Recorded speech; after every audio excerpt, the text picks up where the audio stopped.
Hello and welcome back to another FPL video. I'm FPL Unit and today you are here for differentials for Game Week 20. I think my voice has got slightly better since I recorded my preview earlier in the day. I'm hoping that's just because of the fact I've taken a couple of tablets and it's made my throat slightly less whatever. But without that, we're just going to get in with it. Hopefully this is going to rocket through. Hopefully this gets to you before you end the new year, the old year, new year, old year. And hopefully this can get you off to a bright start for FPL 2025, the second half of the season. We are halfway through. So most of the first half of the season, I have called these pretty damn well. And I think I'm going to continue doing that pretty well as well. So without further ado, let's get into the differentials that we're looking at for game week 20. So how important are the fixture runs of Crystal Palace, Arsenal, Bournemouth, Chelsea, Liverpool, Man City, Newcastle, Forest, Southampton, and lastly, Fulham? Like all these teams have pretty damn good fixtures still. I mean, Bournemouth is slowly starting to come towards the end of where they are. But like some of these teams, not only do they have good fixtures, but they are in such good form as well. And like picking players from them just seems like a pretty easy decision, to be honest. But which ones can you get that are going to boost your rank? That is the key question. Now, I have been trumping the Phil Foden experiment the last 2 weeks. It really hasn't paid off so far, even though the data has been there. I mean, it wasn't helpful that Pep took him off in the 65th minute this week against Leicester, but I'm hoping against West Ham he gets a full 90 or close to it.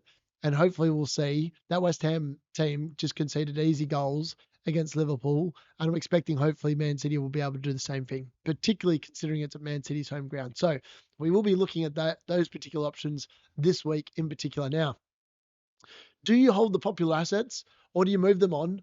Bruno and Saka replacements, I'm still thinking about moving Bruno on only because of the fact that Man United are in some of the worst run of form I think I've ever seen them play since I started watching them back in 1990. So it's actually depressing to watch. It's not much to get excited about. Look, Ahmad and Enzo both have blanked now in the last 3 game weeks, 17, 18, 19, both popular options prior to game week 17. They've just been disappointing. I blame the fact that Ahmad's just been put in the number 10 position with people around him that've got no clue what they're doing in the forward line. They almost need to put Ahmad back in the wing-back role to actually help create the team and get those assists going again. Because, yeah, I mean, hopefully with Bruno back against Liverpool, we might see a return to that. I'm not sure. I just think without Bruno on the team, like Man United are a good team anyway, but without Bruno, they're even worse. So that's just my line of thinking. So the goalkeepers we'll be looking at, Dubravka still looks amazing with Newcastle. I mean, Newcastle just keep keeping clean sheets. It's amazing. Alisson Becker finally, second week in my team, finally kept me a clean sheet. That's the first clean sheet I've had from a goalkeeper since like game week 5 or 4 or something like that when Henderson last kept me one. It's insane the bad run of form I've had in terms of goalkeepers this season. It's ridiculous. Henderson also looks good. Pickford themselves. Defenders, no one's really changed there, except I have been looking at Chalobah from Crystal Palace. Now, he's scored 3 goals this season. We're going to take a little bit of a closer look at his data moving forward. We're also going to be looking, again, quite heavily at the midfielders. Savio's been added to this list this week, and we're going to take a bit of a deeper dive into the numbers behind Eze and Ismaila Sarr, because I did call that Eze was the better pick. It turned out that this week that has been correct. He's definitely someone that is on my wavelength. Maybe not for this week against Chelsea, but for the weeks coming up afterwards, it's definitely something you need to look at. Now, the forward line is a little bit harder. Most of these aren't actually owned under 10%, but there are some in there that we need to look at that moving forward may be an option for teams moving forward. So without further ado, let's deep dive into some of the teams that we're looking at and positions that we probably need to be looking at. So this is also the perfect time for me to say, press the like on the like button and please subscribe if you're new as well.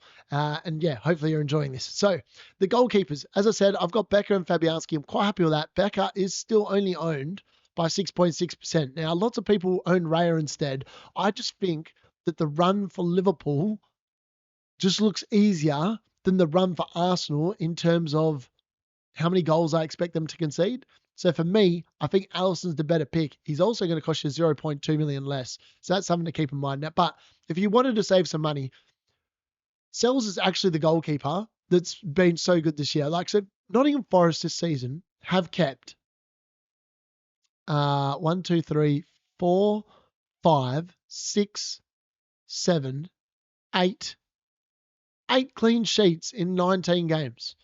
Like, that is insane how good this defense have been. Like, yeah, it's just hard to describe how good they have been. He's so consistent. I mean, the Nottingham Forest defense is just super tight. Nuno's got him playing some amazing football. They're in great form. He's probably the pick of the goalkeepers at the moment. There's a reason why he's at the top. Jordan Pickford obviously was slightly disappointing on the weekend, but Everton just were disappointing. But other than that, he's also been amazing the 4 weeks prior to this one. I mean, it is a little bit harder from here. They've obviously got Bournemouth, Villa, Spurs, Brighton, Leicester, Palace, United, Brentford, Wolves. It's not actually the worst run in the world, but it's also not the easiest. And obviously that Liverpool game's going to be in there in double game week 25. So maybe that's an option that you can go with. As I said, Henderson was disappointing, conceding to Southampton.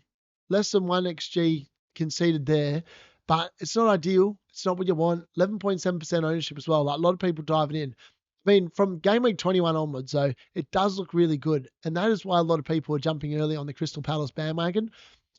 Yeah, just like lots to love there. Obviously, it's the cheaper kind of goalkeeper as well. Other than that, Dubravka's still playing.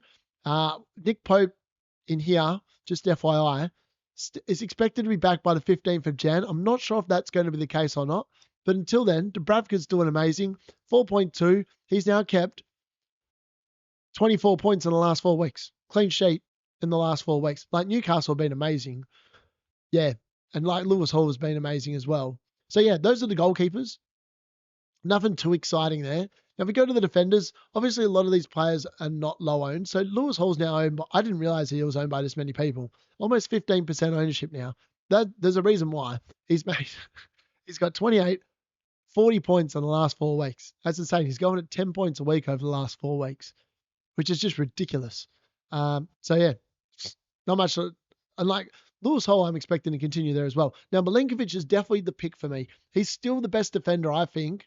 He's literally like the Gabriel, 6.2% ownership. Didn't have any XG this week in the box, but generally speaking, every other week he gets a half a decent chance in the box where he could potentially score from. I mean, they've got Wolves straight up, which looks amazing. Liverpool at home, not ideal. You probably want to rotate him out of the team for that one.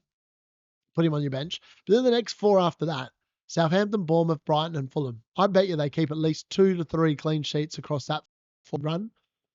So for me, I think he's slightly disappointing this week. Robinson, again, looks amazing, but like, he is owned by 23.3%. He definitely is not the pick here. Now, Julian Timber, I'm really surprised that this bloke is only owned by 8%. Like, he is in my team. I'm one of these 8%. But like, you can save a good, I think Gabriel's now up to 6.4. Like, Julian Timber's 5.7. He literally offers the same thing. He's been getting the same points. If we look at Gabriel's numbers, where is Gabriel? Yeah, he's up to 6.4 now. 0.7 million more. I don't think he's worth 0.7 million more. If we have a look at him the last 3 weeks, obviously he was injured, hasn't played against Brentford yet. Got the 9 points, but last week it was 9 points for Timber instead of Gabriel, who got 6. So like, I'm not convinced that Gabriel's 0.7 million better defender than Julian Timber. That's just my honest opinion. And I think if toss me up to them all the time, that'd be it. Munoz is definitely a player that I'm looking at. He was disappointing. He had 0.5 on an XG expected goal against Southampton. Didn't score. Made a meal of it, which was frustrating for his owners. But look, after the Chelsea game, and like, Chelsea aren't playing that well either. Like, realistically, Palace could get a result here. They could even keep a clean sheet. And then from then on, I really like Munoz as an option. Like, I have him penciled in for game week 21 coming into the team. I've got the money for it. But he's definitely someone, 4.7%. I expect that number to go up significantly moving forward. I mean, Tyrick Mitchell, if you wanted to go there, also was a pretty solid option. He had 0.6 expected assist on the weekend, and his numbers for the season aren't too bad. 0.02 and 0.14 for over the 90 minutes for goals and assists. Not the worst for a defender. 1.8% ownership. He's not, like, if you wanted to save some money, which you're not, he actually cost you 0.1 million more. I didn't realize that. Maybe that's why no one's buying him. Dan Burn, again, continues to dominate. 4 clean sheets in a row. Finally got a bonus point this week as well. 7% ownership. He does look really good. 4.4. Can't sniff at that. Now, 8 Nori, I'm not recommending bringing him back in, but since his suspension, he's kept a clean sheet and he's got 2 assists and he hasn't got booked, which means he's not going to get banned. 6.3% ownership now. I mean, you're not bringing him in with the run they've got coming up, but like the way he's playing, he's back in that wing back role, which means he gets forward. He's not the worst option in the world. Now, a new player to this list this week is Chabalaba. Now, as you can see here, he scored against Southampton from a 0.24 XG. He scored back in game week 16 against Brighton with a 0.41 XG. Had 0.1 against Bournemouth.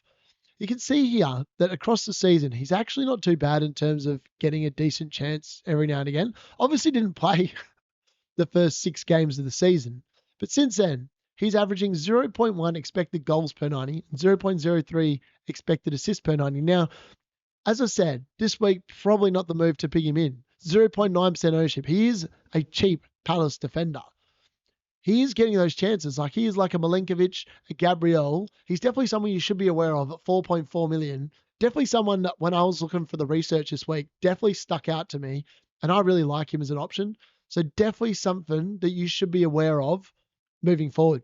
Hodgson obviously still looks pretty good. Don't mind him at all. 4.4 now. I mean, the data's still there. The fixtures do run out a little bit over the next 3 to 4 weeks after the Everton game, but then they open back up again. So maybe it's just one of them ones you just keep him on the bench. Mulienko's one that you probably should be looking at ahead of the double game week. Everton don't have the nicest run of fixtures. It's definitely improved with the way some of the teams are and the form they're in recently. But like, he's not the worst option in the world. 4.3, it's a cheap way into that Everton defense as well. Provided he stays fit, he does look pretty good as an option. Outside of that, I don't think there's anyone else that you should be aware of in the defense that looks like they should be coming in, other than obviously Castagna and Anderson. So I'm just going to quickly pull them up. Whoops. Anderson. So 4.2 there for Anderson. Disappointing the last 2 weeks. Obviously conceded twice against Bournemouth. Got the yellow card as well. And then yellow card last week as well. So that's, thankfully he's hit that barrier. He's only had 3 cards for the season. But like, the Fulham fixture run from here is really good. Ipswich at home, West Ham away, Leicester away. I don't know how many goals they'll concede there, but I wouldn't be surprised if they kept 3 clean sheets in a row. I'll obviously be playing Robinson in all 3 of those games. They have been playing a back 5 with 2 wing backs, which means that Castagna also looks like probably the better option for the time being. He's obviously got that attacking threat, obviously with the assist in game week 18 against Chelsea. 0.11 expected a goal involvement on the weekend as well. Those next 3 fixtures, as I said, just look really good. I think you really need either a Castagna or a Robinson. They're playing that wing-back role. They are going to be getting forward and helping out with the attack. So for me, they're probably the ones that you want to look at. Now, moving on to the midfielders this week. And look, it's a bit scarce pickings. Maddison obviously was benched again. That's obviously becoming a real problem now because obviously Bentancur's back in the lineup. He scored. He's not going to be getting dropped. Maddison, unfortunately, he's just one. I think he's almost a sell. Luis Diaz, again, it's hard to recommend players like that play in the Liverpool or Tottenham teams. They get rotated out way too often, my liking. Now, Johnson, 5.6% ownership. He has been back in the starting lineup ever since Bentancur's been available, which makes me think he'll continue. He scored again. He's now got 7 goals and 4 assists for the season. It's not the worst returns in the world. 0.54 expected goals per 90, 0.08 expected assists. If he does keep starting, I think he will continue to score goals. And outside of him, like, Iwobi's still really good here. Obviously, it was disappointing not scoring from 0.58 expected goal involvement on the weekend. That's actually probably his highest all season where he hasn't delivered in. And he obviously hasn't delivered now in the last 5 weeks. But the Fulham run is really good, and I would expect him to start delivering. Now, maybe he's just reverting back to his mean, but he's still a pretty good option. He has gone up to 5.9 though, so that does make him slightly less attractive in my eyes. But yeah, Gordon obviously was the pick for Bruno and Saka. Again, continues to deliver. That's now, since game week 13, That's 1, 2, 3, 4, 5, 6 returns in 7 weeks. That's amazing. Like, the data is definitely there for Anthony Gordon, and I've got no concerns about him over the next 5 or 6 weeks, maybe even 7, down to like Liverpool in 27. Like, Newcastle are on a tear at the moment. They look super hot, super composed, super confident. Yeah, there's not much not to like there. Son, it's hard to recommend him. He has been poor. Listed penalty on the weekend. He has been starting, but Tottenham just aren't in a very good run of form. And again, he's always a little bit injury risky. Kulusevski again got an assist. I think he's definitely the midfielder of choice from Tottenham. 6.4. Ange seems to love him. He either plays him on the wing or he plays him in that number 10 role. He's pretty much locked as a starter. I mean, only one benching, and that was in game week 13 since the very first game of the season. So if there's a player you wanted to go with great confidence from Tottenham, it's Kulusevski, 100%. Semenyo continues to return, but Bournemouth's fixtures do turn a little bit here. Now, Bruno Fernandes is an interesting option. So I've held him, now down to 9% ownership. I mean, this week I wouldn't be buying him into the Liverpool game, but then the next 4 weeks after is why I've kept him. So Southampton at home, Brighton at home, Fulham away, Palace at home. Man United have to pick up points, which is why I think that he's going to be a good option over the next few weeks. Like, I've just really like him from there. If we had a look at Ismaila Sarr as well, now Ismaila Sarr had 0.35 and 0.6 respectively for expected goal, expected assists on the weekend, for a total of 0.95. It was like the Bruno and Ahmad week against Bournemouth. He was just disappointing. Should have delivered, should have returned, didn't. Eze does and gets a 3 bonus. I mean, on another week, it could have gone the other way, but I wouldn't be buying him into the Chelsea game. And I don't think I'd buy him over Eze now that he's only 0.7 million more expensive Eze. I just prefer him as an option. Murphy obviously had more minutes this week as well. Very interesting. His minutes have been building up. So 59, 73, 63, 63, 77, 84 against United. But the expected goal involvement and assists wasn't there on the weekend. So that was disappointing. Up to 4% ownership now and has risen to 5.1, which makes me think that it's just better off to pay up for Morgan Rogers and get someone a little bit more decent. Now, Gibbs-White continues to be overlooked by people. 6.3 million, 2.6% ownership. Since he came back from injury, well, we'll just say that the Ipswich game, played 77, 62, 78, 90, 74, 81, 75. The minutes are there. He looks good. The last 5 weeks, he's returned in 4 of them. Looks amazing. The expected numbers per the season now, 0.16 expected goals, 0.26 expected assists. Normally when Forest score, it's either him or Chris Wood, or at the moment, it turns out it's Anthony Elanga as well. Now, Anthony Elanga has been super good the last couple of weeks as well. And I'm just going to see if I can find him on this list. Yeah, there he is. He is rocketing up the charts as well. 2.5% ownership. He's probably a better budget enabler at the moment. Returning each of the last 4 weeks with 3 goals and an assist in that time. Nottingham Forest are in a great run of form. He obviously looks pretty nailed because he keeps delivering. But the problem with that is that if he stops delivering, he might well find himself back out of the team. That's my only concern about Anthony Elanga at the moment. Now, moving on from that, Dongo looks pretty good for Bournemouth. His minutes are just too much of a risk. But Eze here is the one I want to talk about. Now, I said last week he would be my pick, and he is definitely in my line of thinking for my own team. Scored from a 0.39 XG chance, had 0.08 expected assists for 0.47 in total. For the season, he's out to 0.28 expected goals per 90, 0.15 expected assists per 90. Looks back in form. Out of the 2, he is definitely a nailed-on starter. Played 85, played 87 the last 2 weeks since he's been back from injury. I really like him. 3 bonus points. There's a lot to like there. Outside the Chelsea fixture this week, you could go early and bring him in, but he looks unbelievably good.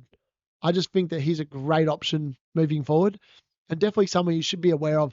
Maybe just paying up that little bit more might actually be the play here.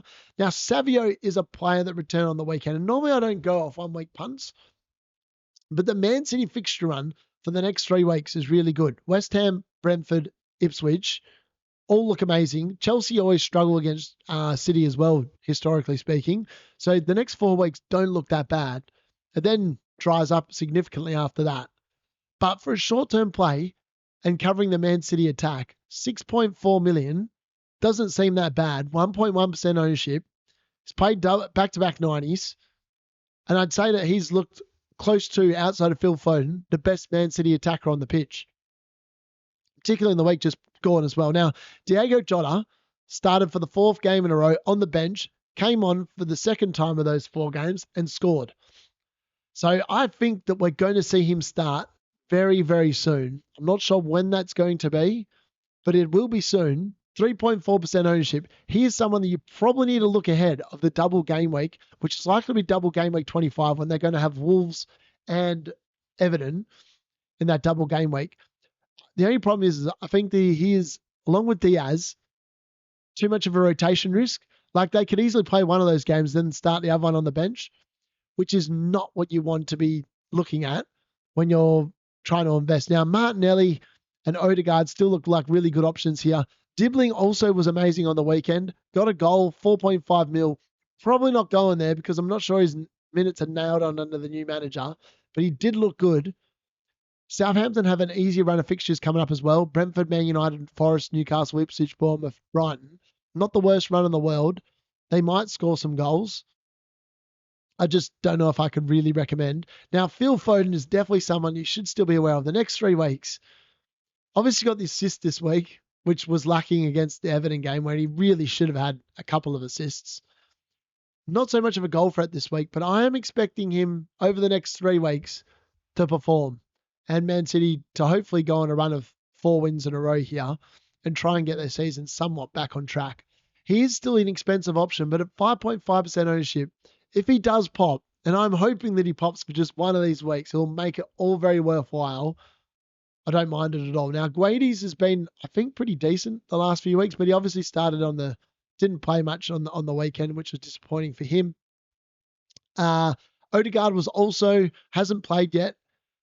He's still probably the best Arsenal attacker. Martinelli's also fairly decent at this price point. The only reason why I prefer Odegaard, who obviously costs significantly more, is because he will be on penalties.